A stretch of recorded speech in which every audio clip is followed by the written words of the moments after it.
প্রাথমিক শিক্ষক নিয়োগ 2025 সার্কুলারের পর এনটিআরসি 2025 শিক্ষক নিয়োগ সার্কুলার আমাদেরকে সুখবর দিয়েছে একটি। প্রথম আলো পত্রিকায় প্রকাশিত আজকের এই গণবিজ্ঞপ্তিতে একটা লেখা প্রকাশিত হয়েছে এই সার্কুলার সম্পর্কে।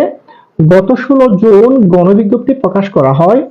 আবেদন শুরু হয় গত 22 জুন দুপুর 12টা থেকে।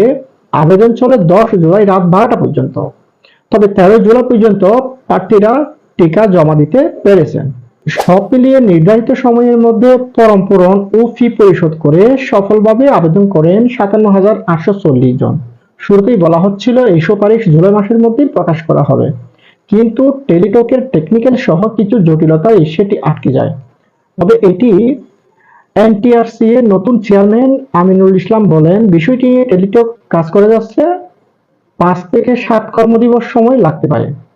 আগের চেয়ারম্যান মোহাম্মদ মফিজুর রহমান কয়েকদিন আগে বলছিলেন তারা কাজ করেছেন, তাতে কিছুদিন সময় লাগতে পারে।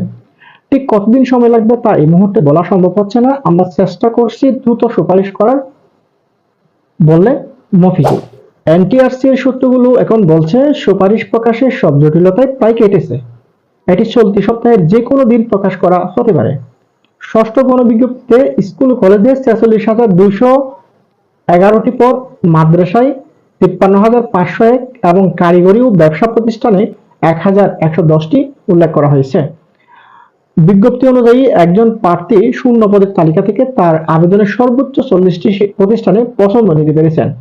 বেসরকারি শিক্ষা প্রতিষ্ঠানে অর্ধ লাখের বেশি শিক্ষক নিয়োগের ষষ্ঠ গণবিজ্ঞপ্তির সুপারিশের কার্যক্রম শেষে এখন সুপারিশ প্রকাশের অপেক্ষা। চলতি সপ্তাহের যে কোনো দিন গণবিজ্ঞপ্তির সুপারিশ হতে পারে বলে বেসরকারি শিক্ষক নিবন্ধন ও প্রত্যয়ন কর্তৃপক্ষের এনটিআরসি এর সূত্র জানিয়েছে।